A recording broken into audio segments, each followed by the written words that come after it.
Encore une fois, une petite interlude avec, vous savez, cette communauté qu'on arrive à générer avec Hacking Health fait qu'on rencontre aussi d'autres acteurs, d'autres startups qui sont parfois pas passés par le Hacking Health Camp, mais qui réussissent aussi. Et donc, on a l'honneur d'accueillir aujourd'hui, pour leur petit pitch de 5 minutes, Romain Brecht de Maela.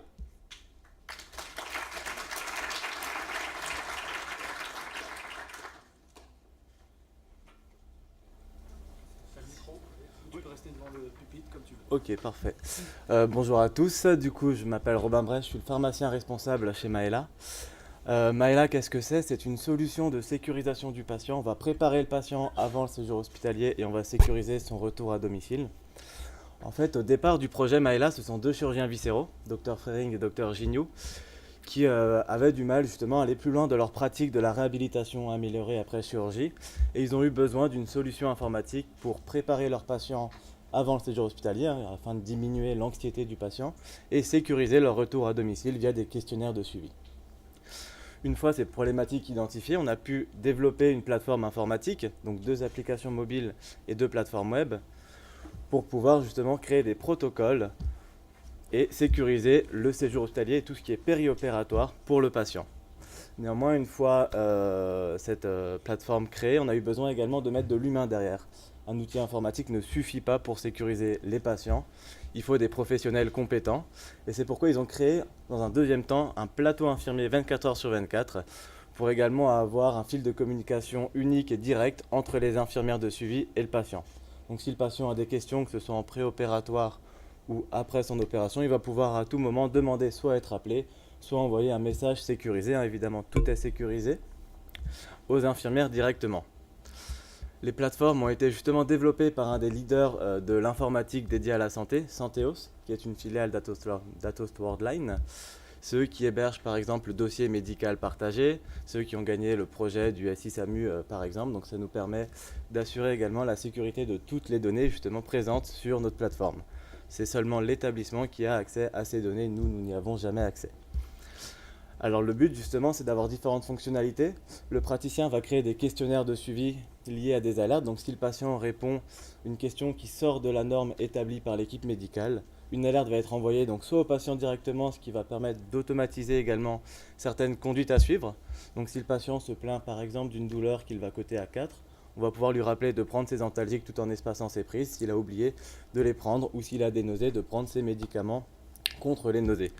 Si par contre là l'alerte est d'un niveau supérieur, une alerte qui serait supérieure à 6 au niveau de la douleur, l'alerte sera directement envoyée au plateau infirmier qui pourra prendre en charge cette information et contacter directement le patient pour vérifier avec lui si tout se passe bien dans sa récupération post-opératoire. Alors au départ on est justement parti sur ces parcours de soins plutôt chirurgicaux, sur plutôt du viscéral à l'origine.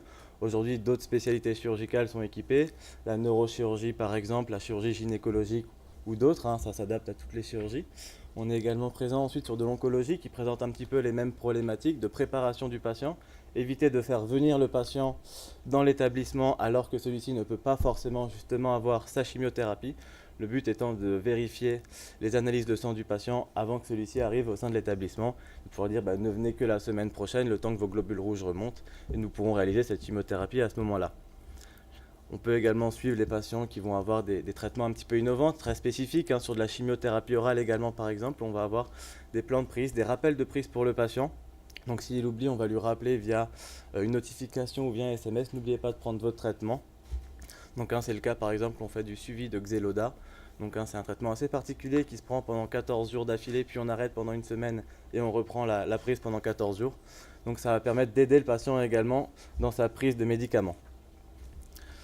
On a différents partenaires aujourd'hui, pour les citer. On travaille avec le CHU d'Amiens par exemple, on travaille également avec le CHUV de Lausanne, donc avec le service de chirurgie digestive, donc le service où travaille notamment ERAS, le professeur Desmartines qui est le trésorier d'ERAS, le pendant international de Grasse, société francophone de la RAC.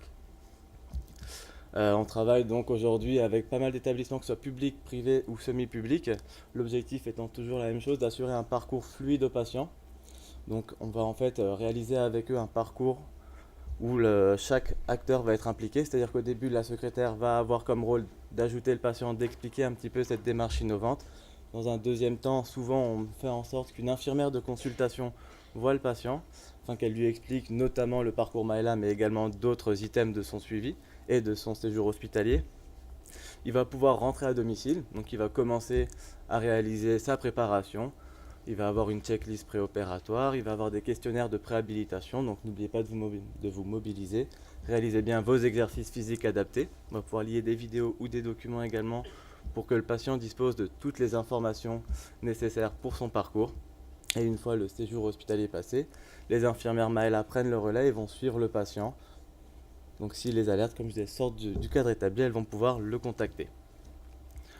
Alors aujourd'hui, notre but, c'est de se développer sur de nouvelles pathologies. Je vous disais qu'on fait pas mal de chirurgie, on est également présent dans l'oncologie.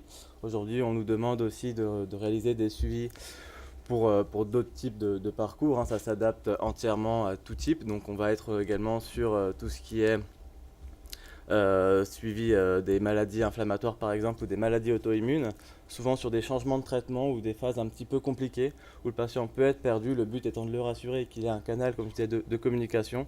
Donc lorsqu'un patient étant atteint de la maladie de Crohn va avoir une modification de son traitement, on va également pouvoir lui proposer une courte période pendant laquelle il va être suivi par la plateforme Maëla, qui va permettre de le rassurer dans ce changement de sa maladie, en passant par exemple d'un traitement qu'il prenait avant Péros, en passant par un traitement qu'il va prendre en sous-cutané. On va pouvoir lui expliquer pourquoi ça se passe comme ça et qu'il y ait vraiment toute l'information à disposition. L'établissement de santé également est impliqué, le but étant également de récolter des données en vie réelle, donc des pros et des pros, donc des Patient Reported Outcomes Measures, qui permettent de mieux comprendre aussi la qualité de la prise en charge vécue par le patient. Et on va à la fin donc éditer des tableaux de bord qui vont permettre également à l'établissement de santé de suivre si les patients ont été satisfaits ou non de leur séjour et de pouvoir également adapter aussitôt leur parcours selon les retours des patients. Un praticien par exemple, pour finir, je vais essayer d'être assez rapide, un des praticiens avec qui nous travaillons a eu plusieurs retours de ses patients qui lui expliquaient que Maëla c'était très bien mais qu'il manquait des questions sur la prise de l'antalgie. En fait ils avaient pas mal de nausées liées à la prise du tramadol. Donc après avoir récolté plusieurs retours de ce niveau-là, on a aussitôt modifié son protocole et ajouté des questions et des conduites à suivre pour les patients en leur expliquant que si jamais ils avaient des nausées, de tout simplement arrêter dans un premier temps le tramadol et que si ça n'allait pas, effectivement, ils pouvaient contacter un professionnel. Donc on est basé à Lyon, ça fait maintenant 4 ans qu'on existe. Je suis ravi que vous nous ayez invités pour ce Hacking Health Camp. En tout cas, n'hésitez pas à venir me poser toutes vos questions sur Maëla. Je serai là toute la journée. Merci Romain.